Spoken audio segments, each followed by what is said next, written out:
Hey guys, how's it going? My name is Dalaran. In today's video, I want to talk about Brian Holinka coming back to World of Warcraft.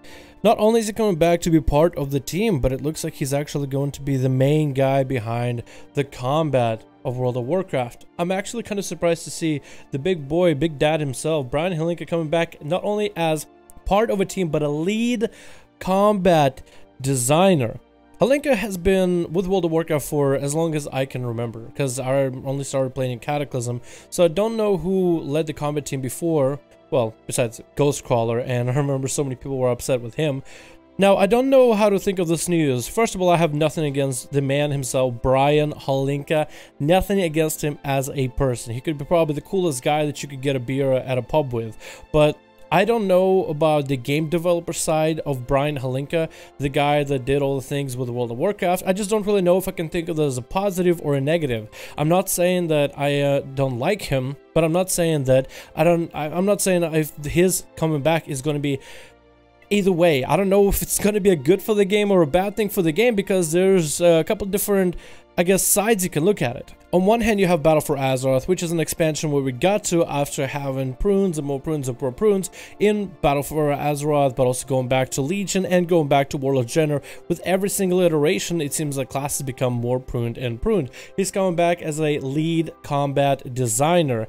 On Wowhead, they exactly specify what it says: lead combat designer, which means he will work in all forms of combat design in WoW, including class design and PvP combat. So it looks to me, and this is just me just making an inference, that it looks like he is going to be the guy to come up with ideas on class design. Maybe we'll see future class changes as the game goes on, which will be very exciting in upcoming patches. Maybe they'll, scrap a bunch of ideas together and create and drop something insanely amazing through the beginning of BlizzCon, which is coming up very soon. With Brian Holinka coming back into the scene, there's two ways that could happen. One, this man could come in as someone who has worked with World of Warcraft before and use his past experience and community feedback and, I guess, his character to bust the doors down and throw at us a bunch of class changes that everybody will be happy. I think that's one of the outcomes that we may be able to predict. And that's only talking about if we are thinking of a possible positive and a negative in the furthest, I guess, regions. So the furthest region of a positive would be the busting doors down, classes are great, and everybody is happy. But the furthest negative, and I don't really even know if it's a negative, but we'll go with the words controversial instead, that probably won't be good for the game, and I'm saying probably because we don't really know, are things like Ashran and ideas, and the fact that it was kind of an interesting idea, but how badly it ended up working out, and stat templates, which were also another great idea, but on paper, and eventually I just fell out of the PvP scene completely because of that.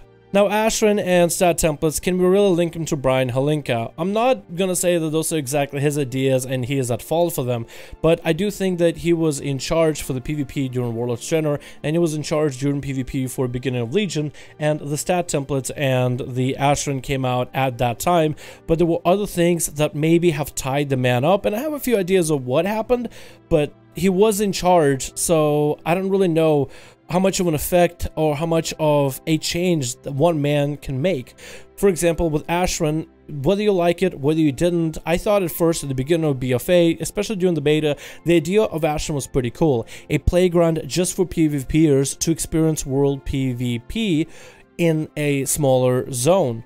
But that smaller zone could be something amazing, kind of like old school AV with giant titans that you have to summon in huge combat between factions of Alliance and Horde. It was awesome to be a staging ground for us to fight over, but it just didn't end up working out. What it ended up coming down towards is kind of like a Zerg type of event, something I experienced a lot back when I did play a little bit of Guild Wars 2. Wasn't really ever too huge into Guild Wars, but to explain you guys in layman's terms, if you never played that game, you basically go into world versus world events. So you think like 3 factions fighting over a huge continent, and you run in a single group, almost like a death ball from place to place following the leader. Usually you would be able to jump into Ventrilo or TeamSpeak and listen to the leader tell you where to go, who to target, and it's just a big AoE mess. It doesn't really feel like world PvP. It doesn't feel like there's that engagement when you have a 1-on-1 situation out in the middle of nowhere. If you go to Stormsong Valley and you see a Horde player or an Alliance player and you guys engage in PvP, it's a little bit more realistic. There's a bit of that extra uniqueness between how the classes interact in the world. In Asheron, it didn't really come down to the classes. It came down to who has the biggest Zerg, who has the most AoE, how many blood DKs a group has for the grips, who can destabilize the enemy's group the most. So it didn't really come down to individual classes, but rather all about the masses. How big was the mass, and if people were able to throw out the abilities before everybody else, before the server would start lagging and slowing down. And it just wasn't all that great. It wasn't exactly what people wanted. It's a lot similar to when right now you go into Terran Mill versus South Shore, the Brawl, and it's just a laggy mess, and it's just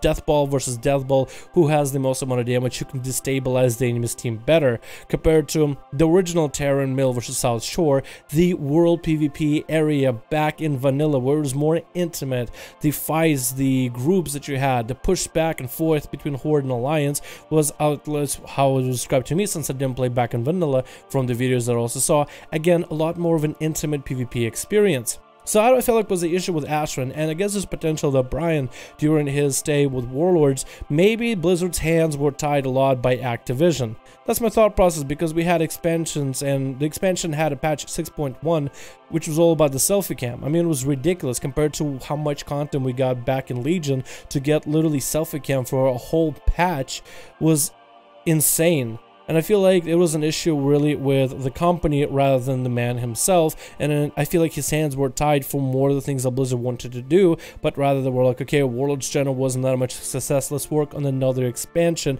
because this one is just not going to do anything for us, and then Legion was born.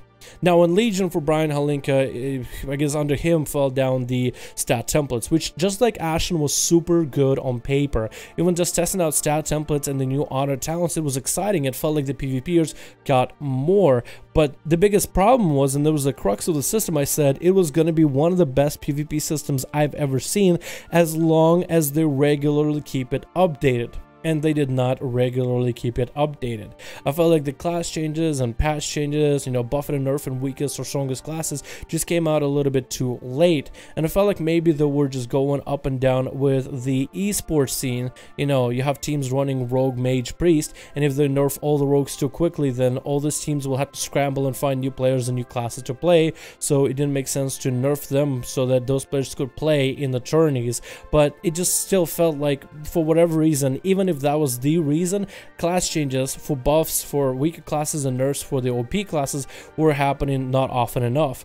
Also, honor talents didn't get that much changes. For example, when I played my Outlaw Rogue for the whole duration of the expansion, we haven't had a single change in our normal talents or honor talent tree. And it was a little bit dissatisfying, because I felt like I ran through the whole expansion with the one same talent tree for arenas and battlegrounds, which essentially I did. They never addressed a lot of the issues that some of the classes had. They did take a look at few like Subtlety Rogue and Assassination Rogue with a million nerfs that bombarded them with. Feral Druids got updates, Mages got a few things adjusted for them, Warlocks got a few things adjusted for them, but it just didn't feel like it was enough. It felt like a project that was gonna go well and was gonna go far. Could have been the best system, but for whatever reason, it just never got finished. A lot similar to Asheron, both of those projects felt like they never ended up feeling finished. And I guess it's a question of whose fault was it? Was it Brian Holinka's, or was it just Blizzard, development, Activision? What could it have been it? Regardless whose problem it was, this is the taste that we were left with last time Brian Holinka was on board.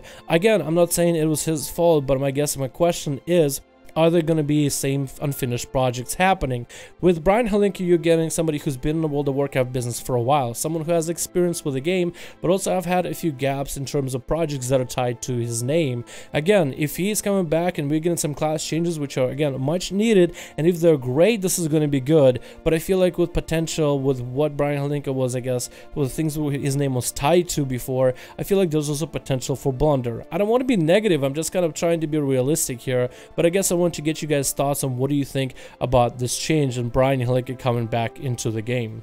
Anyway, that was a pretty long video, but thank you guys so much for watching. I do hope you enjoyed it. I'd like to hear you guys' thoughts. What do you think about Brian Holinka making it back into World of Warcraft, jumping back onto the scene? Some of the things that I think are to be expected out of him, I hope, would be class changes, some real redesigns, and bring back certain aspects classes used to have from back in the day. I feel like BFA started this by giving classes abilities back like Soothe, Hibernate, and certain raid buffs, but I feel like we could go a step further. I feel like we could redefine a lot of the classes and specs we have a little bit better on the PvE front as well as PvP. Take a look at the specs that are definitely lacking, that don't really have anything interesting going on, and add something extra to them, or completely redesign them, because at some point it does start to feel like the classes are more or less not changed compared to Legion, which some people are happy with, but I'm generally the kind of person that loves huge changes happening left and right. Also, again, potentially I feel for PvP this could be a good change. I feel like PvP has been one of the better parts of this expansion so far. I'm actually not too unhappy with it. I actually kind of been enjoying myself. In Mythic Pluses and RNG of Gear is where I've been kind of a little bit sour, but not enough to quit the game completely. But the PvP aspect has been pretty good, and I'm wondering if there's any way that Brian Holinka could make the experience even better. Maybe bring back the idea that was floating around the internet a while ago of solo queue. I feel like back in the day I didn't really have that much of an idea what solo queue might entail or much thought about it. I thought like a lot of other streamers did, like the kinds of guys similar to CDU, but not exactly CDU, but more like the guys he plays with, where they said that World of Warcraft is more of a team-based game, but at this point I wouldn't be surprised if they did add solo queue into the game. Would be definitely an interesting change. Anyway, I've talked enough. Thank you guys so much for watching. I'll see all of you in the next one.